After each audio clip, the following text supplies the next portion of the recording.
श्री कृष्ण जी की महिमा बहुत ही निराली है। आज मैं आपको श्री कृष्ण जी की भक्त एक लड़की की कहानी सुनाने जा रही हूँ। एक गांव था। उस गांव में एक परिवार रहता था। उस परिवार में एक बेटी का जन्म होता है। धीरे धीरे वो बड़ी होती है और वो बचपन से ही कृष्ण भगवान की सच्ची भक्त होती है। बचपन से ही कृष्ण भगवान का भजन करती थी। उनके माँ बाप कहते थे भक्ति करते करते वो कब बड़ी हो गई हमें पता भी नहीं चला। भगवान की कृपा से उसका विवाह भी श्री धाम वृंदावन में किसी अच्छे घर में हो गया। विवाह होकर वो पहली बार वृंदावन गई, पर नई नवेली दुल्हन होने से वो कहीं जा न सकी और अपने मायके चली गई। और वह दिन भी आया जब उसका पति उसे लेने उसके मायके आया। अपने पति के साथ वृंदावन पहुंच गई। पहुंचते पहुंचते उसे शाम हो गई। पति वृंदावन में यमुना किनारे रुककर कहने लगा, देखो शाम का समय है, मैं यमुना जी में स्नान करके अभी आता हूँ। तुम इस पेड़ के नीचे बैठ जाओ और सामान की देखरेख करना, मैं थोड़े ही समय में जाऊँगा। यही सामने ही हूँ, कुछ लगे तो मुझे आवाज़ दे देना।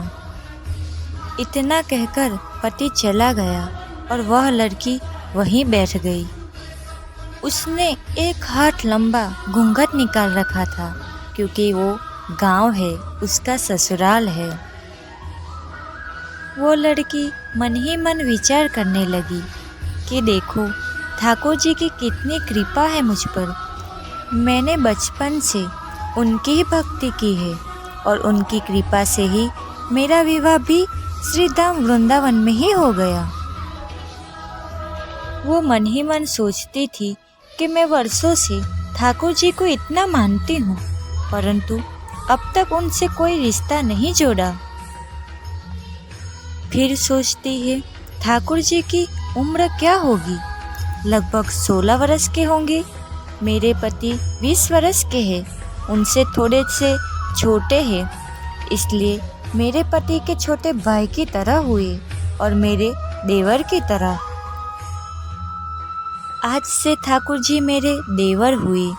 अब तो ठाकुर जी से नया संबंध जोड़कर बड़ी प्रसन्न हुई और मन ही मन ठाकुर जी से कहने लगी, देखो ठाकुर जी, आज से मैं तुम्हारी भाभी और तुम मेरे देवर हो गए। अब वो समय आएगा जब तुम मुझे भाभी भाभी कहकर पुकारोगी। ऐसा सोच ही रही थी, तभी एक 10-15 वर्ष का बालक आया और उस लड़की से बोला, भाभी भाभी ओ भाभी। लड़की अचानक अपने भाव से बाहर आई और सोचने लगी, वृंदावन में तो मैं नई हूँ, ये भाभी कहकर मुझे कौन बुला रहा है। कोई मुझे यहाँ ठीक से जानता तक नहीं है।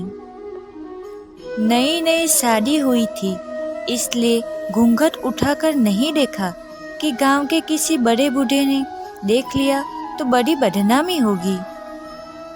वो बालक बार बार कहता रहा कि भाभी उत्तर तो दे दो, लेकिन वो उत्तर नहीं दे पाई। और बालक पास आया और बोला, भाभी तनिक अपना चेहरा तो दिखाई दे। अब वो सोच में पड़ गई और मन में ही सोचने लगी, अरे ये बालक तो बड़ी जिद कर रहा है। इसलिए उसने और कस के घूंघट पकड़कर वहीं बैठी रही। वो सोच ही रही थी कि कहीं घूंघट उठाकर देख ना ले, और वैसा ही उस बालक ने किया। बालक ने जबरदस्ती घूंघट उठाकर चेहरा देखा और वहां से भाग गया।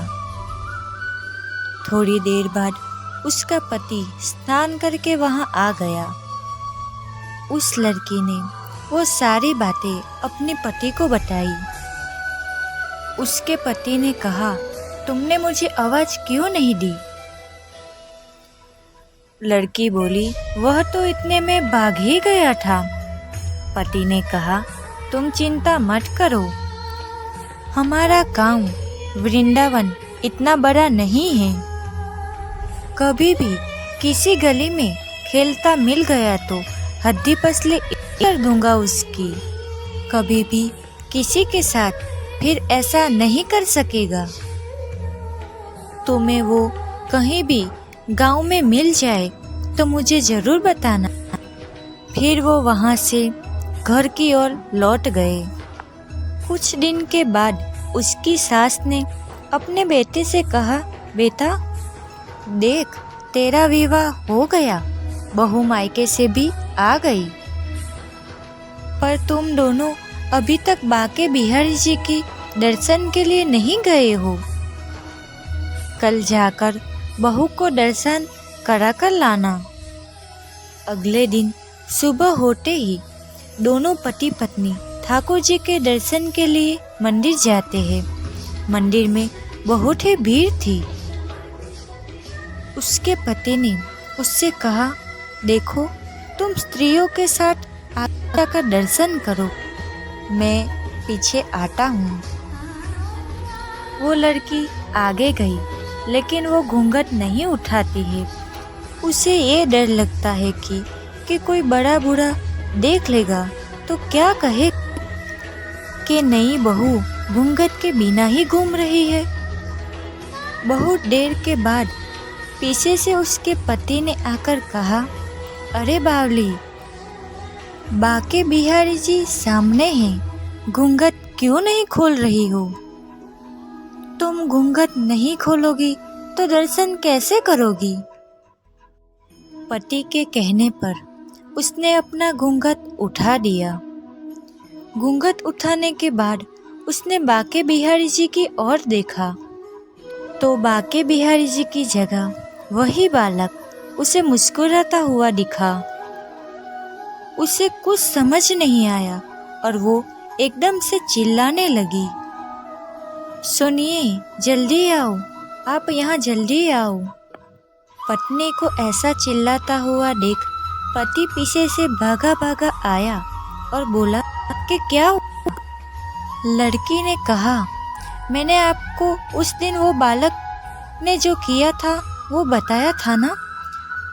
उस दिन जो मुझे भाभी भाभी कहकर मेरा घूंघट उठाकर चेहरा देखकर जो भाग गया था, वही बालक मुझे आज मिल गया है।